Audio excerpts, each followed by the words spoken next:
Salam guru penggerak. Perkenalkan, saya Ita Handayani dari SDN Batu Ceper 2, calon guru penggerak angkatan 11, Kota Tangerang, Banten. Tugas jurnal refleksi dwi mingguan modul 3.3 pengelolaan program yang berdampak positif pada murid. Fasilitator dan pengajar praktik Haji Suhendi Eskom GR Mkom sebagai fasilitator PGP Angkatan 11 dan Ibu Leni Landiani SPD GR sebagai pengajar praktik PGP Angkatan 11. Berikut adalah jadwal kegiatan pada modul 3.3 pengelolaan program yang berdampak positif pada murid berdasarkan alur Merdeka, mulai dari diri, eksplorasi konsep, ruang kolaborasi, demonstrasi kontekstual, elaborasi pemahaman, koneksi antar materi, dan aksi nyata. Adapun jurnal refleksi dwi mingguan ini dibuat berdasarkan model refleksi 4F. 1. Fact peristiwa, 2. Feeling perasaan, 3. Findings pembelajaran, dan 4. Future atau penerapan. 1. Fact peristiwa. Modul 3.3 dimulai menggunakan tahapan Merdeka, mulai dari diri, eksplorasi konsep, ruang kolaborasi, demonstrasi kontekstual, elaborasi pemahaman, koneksi antar materi, dan aksi nyata. Pada tanggal 5 November 2024, saya mulai masuk ke tahapan mulai dari diri. Pada tahapan ini, saya menjawab beberapa pertanyaan yang bertujuan untuk melakukan refleksi terhadap pengalaman belajar saya di masa lalu untuk menyimpulkan apa yang dimaksud dengan program yang berdampak pada murid. Kegiatan dilanjutkan pada eksplorasi konsep. Di sini, saya dapat mengkonstruksi pemahaman mengenai kepemimpinan murid, student agency, dan kaitannya dengan profil pelajar Pancasila, suara voice, pilihan choice, dan kepemilikan ownership murid dalam konsep pemimpinan murid. Lingkungan yang mendukung tumbuh kembangnya kepemimpinan murid, pentingnya melibatkan komunitas untuk mendukung tumbuhnya kepemimpinan murid. Selanjutnya saya berdiskusi di ruang kolaborasi pada sesi 1 dan sesi 2 pada tanggal 11 dan 12 November 2024 yang dipimpin oleh fasilitator kelas A.11.33 Bapak Haji Suhendi Eskom GR Mkom dan didampingi oleh pengajar praktik Ibu Leni Landiani SPD GR. Pengalaman mengikuti ruang kolaborasi dan diskusi kelompok tentang pengelolaan program yang berdampak positif bagi murid memberikan beberapa wawasan penting, yaitu bahwa kolaborasi antar guru dapat meningkatkan kreativitas dalam merancang program, pemahaman akan kebutuhan spesifik murid, sangat penting untuk menciptakan program yang relevan, serta keterlibatan murid dalam perencanaan program membuat murid lebih termotivasi dan bertanggung jawab dalam proses belajar. Selain itu, evaluasi secara berkala perlu dilakukan untuk memastikan program terus memberikan dampak positif dan sesuai dengan perkembangan murid. Pada ruang kolaborasi sesi 2, saya mempresentasikan hasil diskusi kelompok. Pada saat momen ruang kolaborasi sesi terakhir ini, saya satu kelompok dengan satu pengajar praktik dengan anggota kelompok diantaranya ada Ibu Fahlani, Pak Farul, Bu Rizky, dan Bu Nurholisah. Kami melakukan sesi presentasi dengan urutan tampil presentasi yang kedua. Pada program kelompok yang kami tayangkan ini, kami mengangkat program bernama Ragita Litnum atau akronim dari kata Rabu Kegiatan Cinta Literasi dan Numerasi.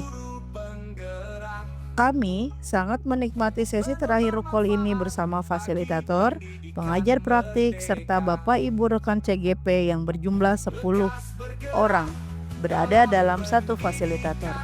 Pengalaman yang sangat menarik sekali bisa menyelesaikan ruang kolaborasi terakhir pada pendidikan guru penggerak angkatan 11 ini. Kemudian saya juga mengikuti kegiatan elaborasi pemahaman pada hari Jumat tanggal 15 November yang dipimpin oleh instruktur bernama Ibu Radia MPD dari Biren Provinsi Nanggro Aceh Darussalam. Kegiatan ini merupakan penguatan dan untuk memastikan bahwa calon guru penggerak memahami materi secara mendalam dan jelas. Dalam kegiatan ini, peserta dapat mengajukan pertanyaan atau menggali informasi lebih lanjut tentang materi yang telah dipelajari, yaitu bagaimana mengelola program sekolah yang berpotensi, memberikan dampak besar bagi perkembangan murid, dan membentuk karakternya hingga ke masa depan. Dalam ruang kolaborasi dan pemahaman elaborasi, saya memperoleh wawasan lebih dalam tentang pentingnya pengelolaan program yang berdampak positif bagi murid, yaitu bahwa program harus dirancang berdasarkan kebutuhan murid, melibatkan murid secara aktif dalam prosesnya, dan selanjutnya selalu melakukan kegiatan refleksi atau evaluasi agar dapat memberikan dampak yang berkelanjutan serta mendorong perkembangan murid secara lebih optimal. Hambatan yang dihadapi dalam menerapkan pembelajaran mengenai pengelolaan program yang berdampak positif bagi murid. Beberapa hambatan yang mungkin dihadapi diantaranya yaitu 1. Kurangnya dukungan dari pihak sekolah atau orang tua. 2. Keterbatasan sumber daya dan waktu untuk mengelola program secara efektif. 3. Serta kesulitan dalam menyesuaikan program dengan kebutuhan murid yang beragam. Selain itu, tantangan muncul dalam menjaga konsistensi implementasi program agar dampaknya dapat berkelanjutan dan merata bagi semua murid. Solusi yang dapat dilakukan untuk mengatasi hambatan dalam pengelolaan program yang berdampak positif bagi murid diantaranya adalah 1. Meningkatkan komunikasi dan kerjasama antar guru, orang tua, dan pihak sekolah untuk mendapatkan dukungan yang lebih luas. 2.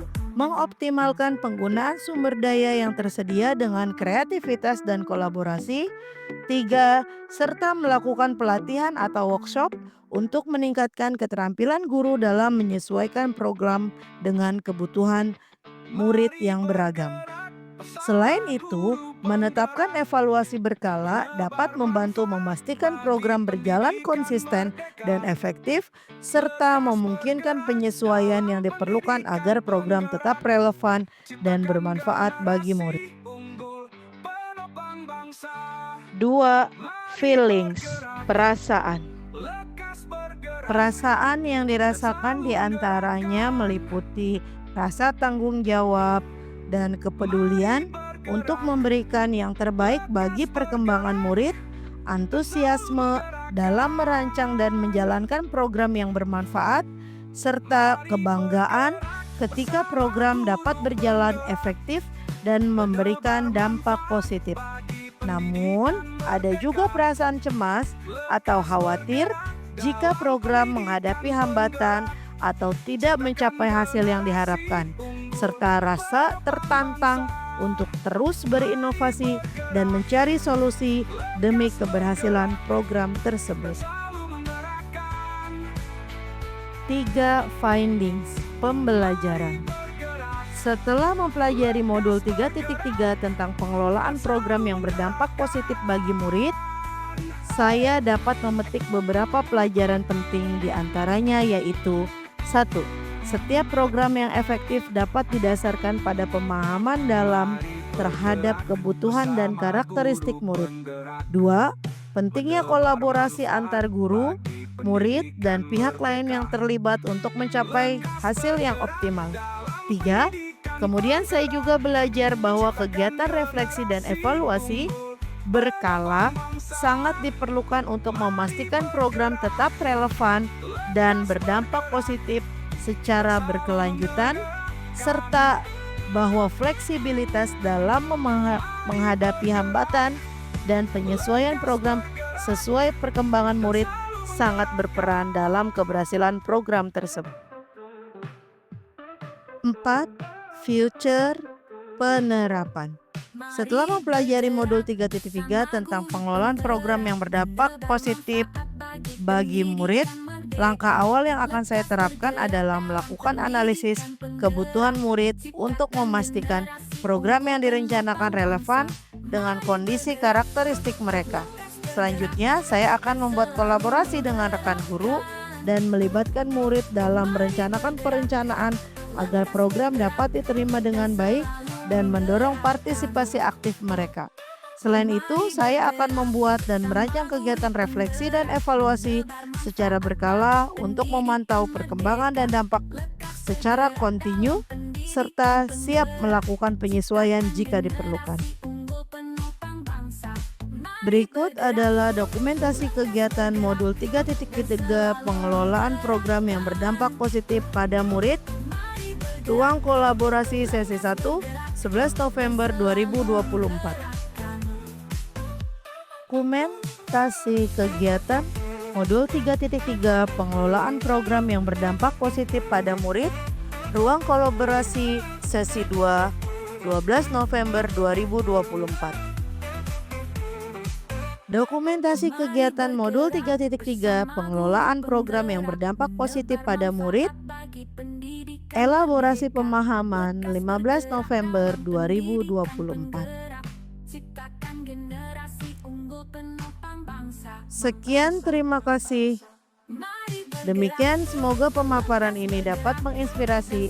Akhir kata, semoga tergerak, lekas bergerak, dan mari menggerakkan. Salam guru penggerak.